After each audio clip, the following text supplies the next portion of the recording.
क्या कभी आपके मन में ये सवाल आया है कि बाइक में जो क्लच दिया जाता है उसको तो मेनली दिया जाता है जो इंजन और ट्रांसमिशन है दोनों को अलग करने के लिए।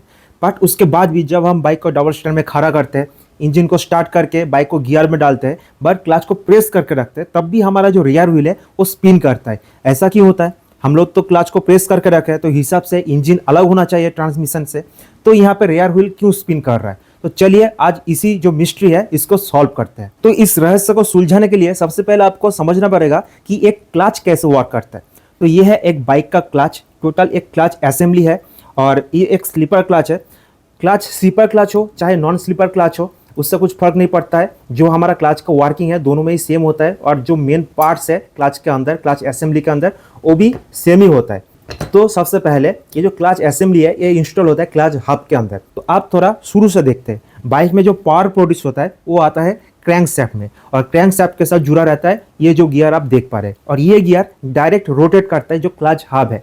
क्लच हब के पीछे भी एक गियर है, इस गियर को रोटेट करता है तो हमारा जो क्लच हब है, क्लच हब यहाँ पे फ्रीली रोटेट कर सकता है। तो जो पावर है, पावर डायरेक्ट आता है हमारे क्लच हब पे, मतलब इंजन जो पावर प्रोड्यूस कर रहा है, जिस स्पीड पे इंजन घूम रहा है सेम स्पीड में हमारा जो क्लच हब है, क्लच हब भी घूमता है और सेम पावर क्लच हब तक पहुंचता है। अब देखिए ये जो क्लच असेंबली है इसको हम लोग क्लच हब पे इंस्टॉल करते हैं। तो आप देखे होंगे क्लच हब का जो आउटर रिंग है वहाँ पर भी स्लॉट है जहाँ पे ये जो पार्ट है ये पार्ट सीधा ऐसे घुस जाता है और दूसरा पार्ट है इसके अंदर रहता है गियर शैफ्ट और गियर शैफ्ट के साथ ये कनेक्ट होता है। यहाँ पे ये जो पार्ट आप देख पा रहे हैं यहाँ पर भी स्लॉट दिया गया है और ये जाता है सीधा गियर शैफ्ट के अंदर, गियर शैफ्ट के साथ ये कनेक्ट होता है। और ये जो पार्ट आप देख पा रहे हैं ये ऐसा सीधा रहता है, ये जाता है क्लच हब के आउटर रिंग में जो स्लॉट है वहाँ पे। तो ये कुछ ऐसे क्लच हब के अंदर बैठ गया। अब मैं इसको रिमूव करता हूँ, मतलब ओपन करता हूँ और देखना पड़ेगा इसके अंदर क्या क्या पार्ट है।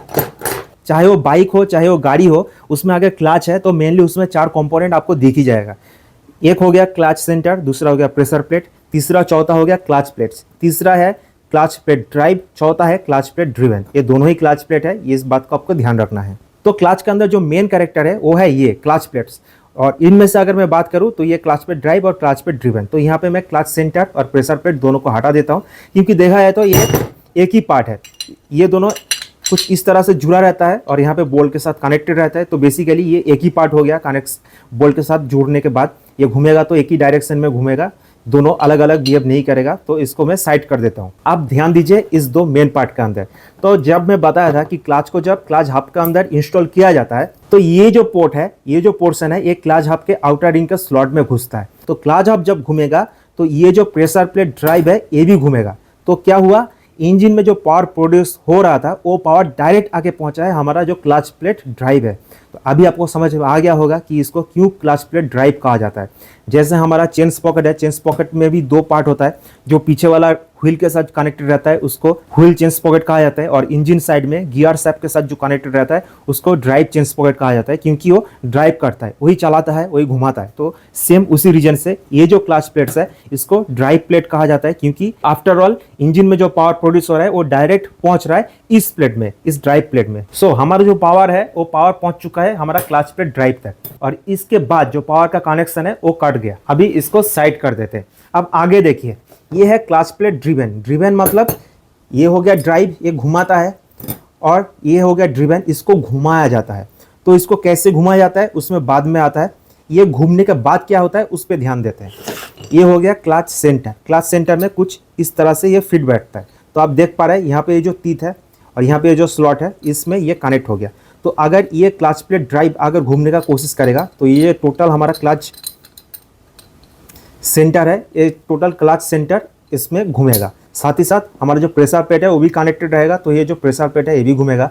By the way pressure plate को हम साइड में कर देते हैं क्योंकि मेन जो कनेक्शन होता है इस स्लॉट के साथ, गियर शैफ्ट के साथ कनेक्ट होता है।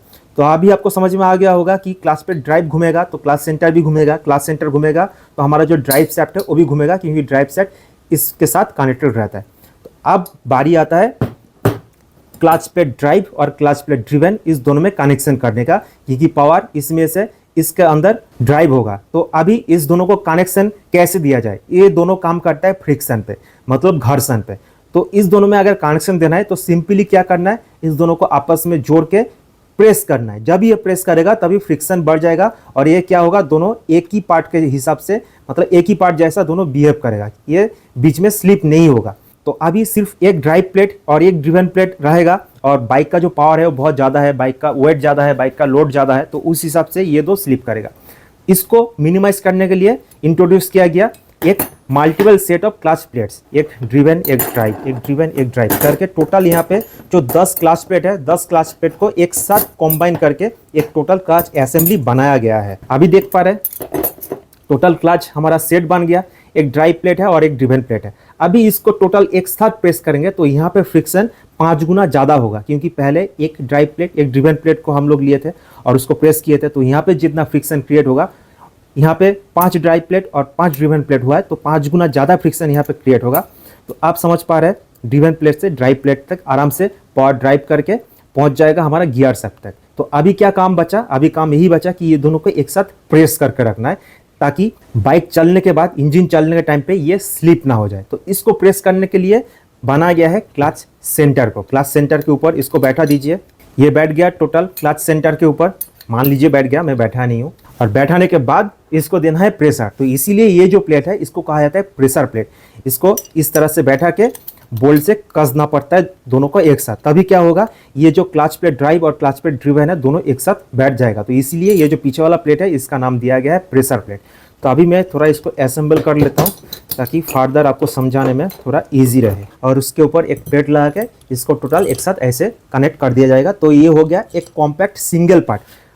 माइंड इट, यहाँ पे क्लच प्लेट ड्राइव और क्लच प्लेट ड्रिवन दोनों को एक साथ प्रेस करके रखा गया है। तो यहाँ पे फ्रिक्शन की वजह से ये जो टोटल पार्ट है ये एक ही साथ घूमेगा। ये जो टोटल क्लच असेंबली है ये एक सिंगल पार्ट अभी बन चुका है, ये जो घूमेगा तो टोटल एक ही साथ घूमेगा। अगर आप कोई भी डायरेक्शन में घुमाना चाहते हैं, इसको डिटच करने के लिए आपको क्या करना होगा, इसके बीच में थोड़ा गैप देना पड़ेगा ताकि ये थोड़ा फैल जाए। जब ये फैल जाएगा क्लच प्लेट ड्राइव और क्लच प्लेट ड्रिवन थोड़ा डिस्टेंस में आ जाएगा और क्या होगा, दोनों स्लिप करना चालू करेगा। जब भी ये स्लिप करेगा तभी क्या होगा, आपका क्लच प्लेट ड्राइव और क्लच प्लेट ड्रिवन दोनों अलग अलग बिहेव करेगा, क्योंकि दोनों के अंदर फ्रिक्शन काम नहीं करेगा तो दोनों स्लिप होगा।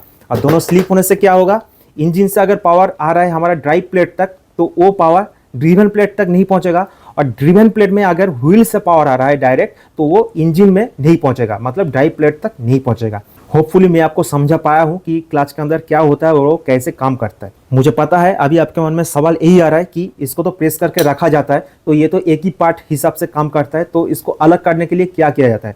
अलग करने के लिए हम लोग क्लच को प्रेस करते हैं। जब भी प्रेस करते हैं अंदर होता है एक एडेप्टर पिन, कुछ इस तरह से एक एडेप्टर पिन रहता है, और जिसके अंदर जब हम लीवर को प्रेस करते हैं एक और पिन उसको अंदर की तरफ प्रेस करता है, कुछ इस तरह से। नॉन प्रैक्टिकली थियोरेटिकली समझाना थोड़ा मुश्किल होता है, बट आप समझ लीजिए। यहाँ पे लगा रहता है कुछ इस तरह से एक लिफ्टर प्लेट, और जब हम लोग क्लच को प्रेस करते हैं जो एडेप्टर पिन रहता है वो कुछ इस तरह से अंदर की तरफ ऐसे पुश करता है, इसको इस तरह से पुश करता रहता है। बट ये जो क्लच असेंबली है इसको अंदर जाने के लिए कोई जगह है ही नहीं। जो क्लच एडेप्टर पिन है वो क्या करता है, क्लच को अंदर की तरफ पुश करता है। अंदर आप अगर देखेंगे ये जो लिफ्टर प्लेट है, ये लिफ्टर प्लेट कनेक्ट रहता है इस बोल्ट के साथ, और ये जो बोल्ट है ये बोल्ट जाता है इस 3 स्लॉट में। और आप अगर ध्यान से देखेंगे ये जो 3 स्लॉट आपको दिख रहा है ये एक्चुअली प्रेशर प्लेट का पार्ट है। देख पा रहे हैं, ये प्रेशर प्लेट का पार्ट है। तो क्या होगा, जब भी आप एडेप्टर पिन से इसको प्रेस करेंगे ऊपर से, तो एक्चुअली प्रेशर कहाँ जा रहा है, प्रेशर एक्चुअली जा रहा है ये जो लिफ्टर प्लेट है। आप लिफ्टर प्लेट में प्रेशर दे रहे हैं और लिफ्टर प्लेट कनेक्ट है इस पोर्ट के साथ, और वो जो प्रेशर वो डायरेक्ट जा रहा है हमारा प्रेशर प्लेट में। और प्रेशर प्लेट को कहाँ से प्रेशर आएगा, ऊपर से आप प्रेशर दे रहे हो तो प्रेशर प्लेट पीछे जाएगा, पीछे मतलब इस साइड पे। और प्रेशर प्लेट जब भी इस साइड आएगा तो आप देख पा रहे हैं अंदर हो गया गैप, अंदर मिल गया जगह। अब यहाँ पे कोई फ्रिक्शन नहीं है, तो ड्राइव प्लेट और ड्रिवन प्लेट अभी सिंगल इंडिविजुअली बिहेव करेगा, तो क्लच हमारा हो गया डिसएंगेज। होपफुली समझ में अभी आपको आ गया होगा कि क्लच अभी कैसे काम करता है। सो अभी क्वेश्चन यही बचा, व्हील क्यों स्पिन करता है। तो आप देखिए यहाँ पे इतना गैप जो आपको दिख रहा है ना, इतना गैप होता ही नहीं है, बहुत ही ज़्यादा कम गैप रहता है। जो एडेप्टर पिन है, आप टोटल क्लच को अगर प्रेस करेंगे, मतलब एक क्लच प्रेस करने का जितना मैक्सिमम लिमिट है, मतलब उसको प्रेस करने के बाद जितना मैक्सिमम डिस्प्लेसमेंट आएगा वो लेस देन 10 मिलीमीटर होता है। मैं अपने बाइक पे एक क्लच लीवर इंस्टॉल किया था और उसमें बताया था कि क्लच का कितना डिस्प्लेसमेंट रहना चाहिए मिनिमम। ये एक उंगली का छोटा सा पार्ट है और उसका भी आधा होता है 10 mm, और मैंने जैसे कहा 10 mm भी नहीं होता है, उससे भी कम 0.8 mm मैक्सिमम उसका डिस्प्लेसमेंट रहता है। तो इसीलिए मैं भी कहा था कि 0.8 तो होना ही चाहिए 0.8 सेंटीमीटर, मतलब 8 millimetre. But as a safe side आप इसको 10 मिलीमीटर तक रख सकते हैं, तो क्लच का जो एंगेजमेंट और डिसएंगेजमेंट है वो प्रॉपर वे से काम करेगा। और मैं एक्चुअली एक एग्जांपल ढूंढने का कोशिश कर रहा हूँ ताकि आपको रियलिटी में पता चले कि 8 mm कितना छोटा डिस्टेंस होता है। तो ये हो गया मेरा मोबाइल का चार्जर, और उसके आगे ये यूएसबी पोर्ट। और अभी आप अगर इसका लेंथ देखेंगे तो ये है एक्चुअली 11-12 mm के बराबर, मतलब यहाँ से लेके यहाँ तक का जो डिस्टेंस है लगभग 12 mm का बराबर होता है। तो अभी अब आपका मोबाइल का चार्जर लीजिए, उसका ये जो हेड है, हेड को देखिए, इसका जो डिस्टेंस है इससे भी कम क्लच प्रेस करने के बाद जो एडेप्टर पिन का डिस्प्लेसमेंट है वो होता है 8 mm, जैसे कि मैं बताया। तो अभी आप देखेंगे कि इतना सारा यहाँ पे क्लच प्लेट्स है, इतना सारा मतलब टोटल 10 है, ड्राई प्लेट और ड्रिवन प्लेट मिला के टोटल 10 यहाँ पे क्लच प्लेट्स है। 8 मिलीमीटर तक डिस्प्लेसमेंट होता है। अगर मैं उसको 10 मिलीमीटर भी मान लूँ, मतलब ये जो डिस्टेंस है 5 से 6 के बीच ये 10 मिलीमीटर है, तो आप क्या करेंगे 1 मिलीमीटर एक एक जो क्लच प्लेट है उसके अंदर डिवाइड कर देंगे तो 10 मिलीमीटर हो जाएगा। थियोरेटिकल एग्जांपल दे रहा हूँ। तो बेसिकली देखा है तो क्लच को प्रेस करने के बाद टोटल जितना जगह मिलेगा एक एक क्लच प्लेट के बीच में वो 1 मिलीमीटर के आसपास होता है। 1 मिलीमीटर एक बहुत ही छोटा डिस्टेंस होता है, वो भी उस 1 मिलीमीटर के अंदर क्या रहता है, इंजन ऑयल। क्योंकि ये जो क्लच प्लेट है ये वेट क्लच प्लेट है। वेट मतलब गीला, किसमें गीला होता है, इंजन ऑयल के अंदर ये गीला रहता है, इंजन ऑयल के अंदर ये डीप रहता है। क्लच प्रेस करने के बाद जो डिस्टेंस क्रिएट होता है, जस्ट से 1 mm डिस्टेंस जो क्रिएट होता है उसके अंदर घुसा रहता है इंजन ऑयल। इंजन ऑयल ऐसे भी तो बहुत गाढ़ा होता है, बट हॉट होने के बाद वो और ज्यादा गाढ़ा हो जाता है। मतलब आप अगर 10W40 का इंजन ऑयल डाले हैं तो जब इंजन ठंडा रहेगा उसका जो गाढ़ापन है वो 10 रहेगा, बट इंजन जब गर्म हो जाएगा, आपका बाइक जब चल रहा है, तब उसका जो गाढ़ापन है वो 40 हो जाएगा, क्योंकि आप 10W40 का इंजन ऑयल डाले हैं। तो होता क्या है, इंजन से पावर आता है ड्राइव प्लेट में, ड्राइव प्लेट घूम रहा है, इसके अंदर है इंजन ऑयल, और उसके बाद लगा है हमारा ड्रिवन प्लेट। सो ड्राइव प्लेट जो इंजन ऑयल है अंदर इंजन ऑयल को घुमाएगा, और इंजन ऑयल घुमाएगा जो हमारा ये ड्रिवन प्लेट है। सो इंजन ऑयल के थ्रू थोड़ा बहुत पावर का जो ट्रांसफर है वो ट्रांसफर हो जाता है हमारा ड्राइव प्लेट तक, और यही रीजन है जो हमारा रियर व्हील है वो रियर व्हील घूमता है। अच्छा, रियर व्हील घूम रहा है तो इसके साथ ही साथ आपको 2-3 चीज़ों का और भी ध्यान रखना पड़ेगा, मतलब आपके माइंड में ये सब जो पॉइंट है, कैलकुलेशन है, ये रहना चाहिए। क्या है वो?